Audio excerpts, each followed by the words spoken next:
What age can you spoil a baby when it comes to sleep? I hit record to answer this question, but the builders next door had other plans, so it's a great excuse to get outside and get some sunshine.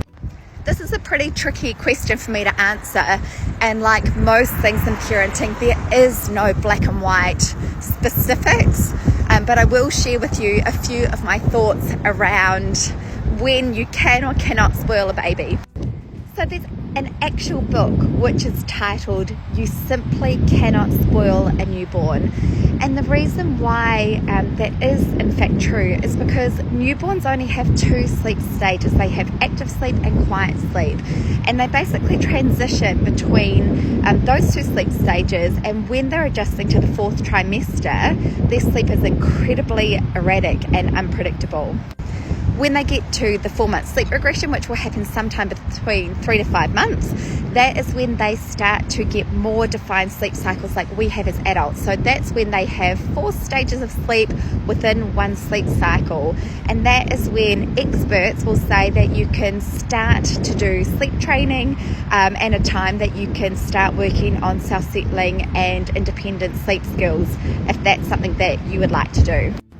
But on the flip side of that, if you have a baby who has only ever contact napped on you, habits can be easily formed. So if they've done that their entire lives from newborn, by the time they're 12 weeks, the only way they know to sleep is on you. So how do they actually fall back asleep? You guessed it, just on you. So that's why this is a really tricky question to answer, because on one hand, with newborn sleep, you know that you need to be able to self-settle them, and it's something that it's a skill that they need to develop over time. But at the same time, if you do only get into the position of always putting them to sleep, then it is something that some babies can in fact rely on. So if you have a newborn baby, a great idea may be to try and actually switch it up.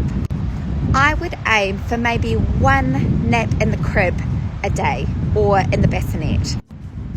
And then I would recommend something else, like a nap in the stroller, but I would try and mix it up a little bit so that your baby isn't relying on exactly the same thing, so that that's the only way that they will fall asleep, because it means that when they get a little bit older, it may be a little bit easier to try and shape their sleep habits.